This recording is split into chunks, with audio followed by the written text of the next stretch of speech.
قلت لك خلاص، هم عارفين كل حاجة، وبدل ما تضيع وقتك معايا سيبنا امشي واهرب انت.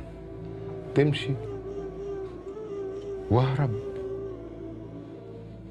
انت فاكر ان انا خايف منكم؟ ايوه خايف، طبعا خايف. سيبك من الفيلم بتاع ان انت شيخ وبتحارب عشان ربنا. انا وانت عارفين انها تمثيلية، دور ولازم تلعبه عشان تضحك بيه على اللي حواليك. بس انا فاهمك كويس وعارف انت عايز ايه. يا سلام، وعايز ايه بقى ان شاء الله؟ عايز توصل، مش شايف؟ معمي، مش شايف انت عايش ازاي وهربان فين؟ طول عمرك انت واللي زيك هربانين تحت الارض ومرعوبين من كل الناس، وفاكرين ان انتوا بتدافعوا عن الدين، وانتوا ما تعرفوش اي حاجه عن اي دين خلقه ربنا. كل اللي بتفكروا فيه انكم تسيطروا بس. شوف مين اللي بيتكلم. انت نسيت نفسك يا مجدي؟ نسيتوا كنتوا بتعملوا ايه في الناس؟ لا لا لا لا، عارف كويس أوي، وعارف إني غلطت كتير أوي، وأكبر غلطة عملتها في حياتي إني ساعدت واحد زيك. بس خلاص ما بقتش فارقة.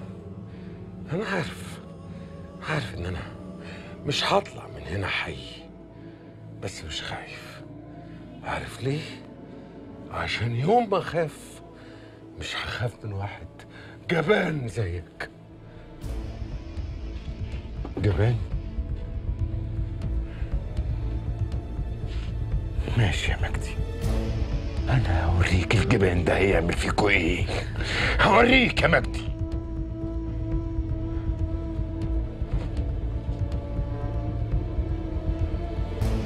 دي كل ارقام دكاتره الجراحه والطوارئ اللي في القاهره، استثنينا منهم اللي احنا عارفين هم فين دلوقتي، سواء في المستشفيات او خارج مصر. طيب والباقي قد ايه؟ 354 يا فندم.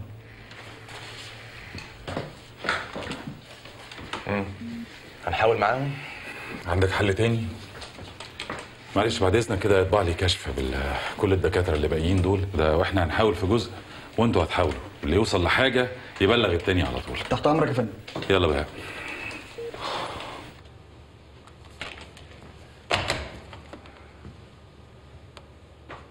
مفيش فايدة، لسه فاضل يجي بتاع 200 بني آدم،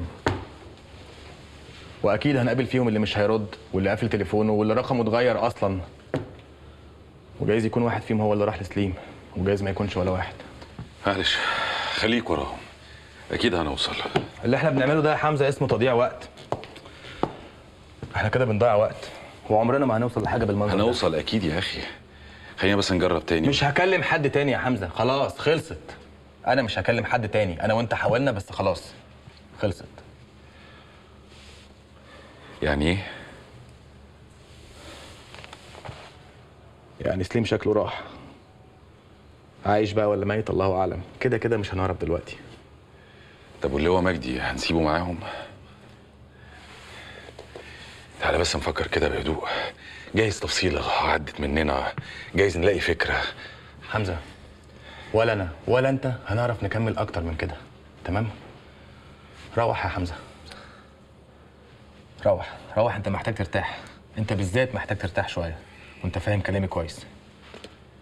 روح يا حمزة، وأنا لو وصلت لأي حاجة أكيد هكلمك. ماشي، أنا هروح أفرد ظهري بس أنا صاحي، كلمني في أي وقت لو وصلت لأي حاجة. حاضر، ماشي.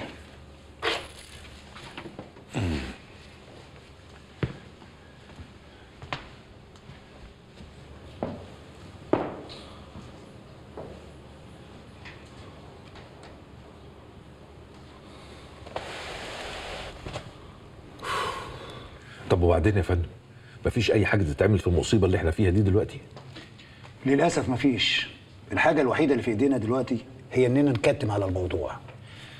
الوزير عنده حق، لو في كلمة واحدة طلعت هتبقى فضيحة. مش هي دي المشكلة يا فندم.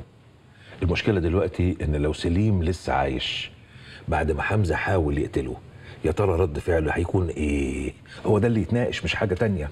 رد فعل سليم هيكون ايه؟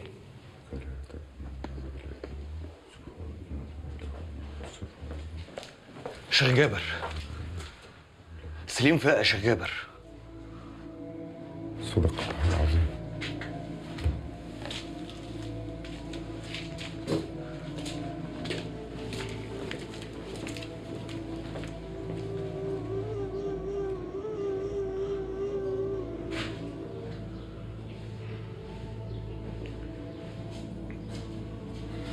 ايه يا سليم؟ عامل ايه؟ بقالي كده قد ايه؟ بقالك 3 ايام يا بطل، بس مش مهم، المهم تستريح.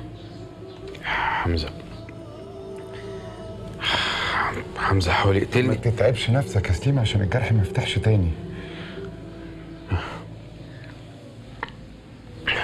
عايز ميه. انا هجيب لك ميه، اوعى تتحرك.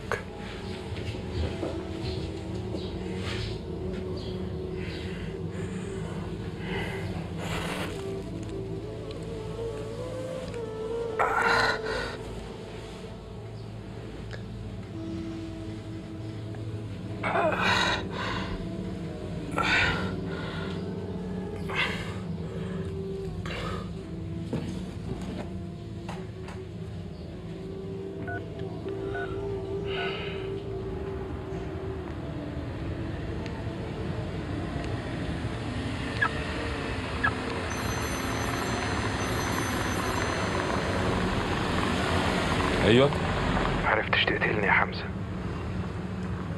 سليم. كنت فاكرني مت، لكن انا لسه عايش. بس كويس ان انت حاولت، لان انت لو ما كنتش حاولت كنت انا هزعل وكنت احس ان انا بضيع وقتي. مجدي فين يا سليم؟ مجدي موجود عندي، مرمي لحد ما اشوف هعمل فيه ايه. مجدي يرجع دلوقتي حالا، فاهم؟ دلوقتي حالا. انت حاولت تقتلني، ده حقك، بس انا كمان من حقي اردها لك، واوعدك ان المره دي هردها لك ومش هتنساها ابدا. اسمع يا سليم، المرة اللي فاتت فلتت مني، بس وعد المرة اللي جاية مش هتفلت، مش هتفلت يا سليم، فاهم؟ المره الجايه انت اللي مش هتفلت مني يا حمزة.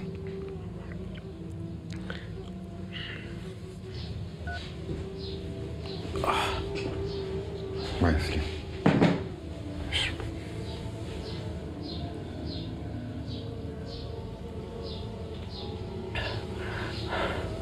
مجدي فين؟ اتلقح جوه، قاعد لما نشوف هنعمل فيه ايه، بس انا عرفت منه كل اللي قاله له. هطلب منك شويه حاجات تحضرها لي بسرعه. انت ناوي على ايه يا سليم؟ مش هم عايزين مجدي؟ انا هرجعه لهم، بس بطريقتي.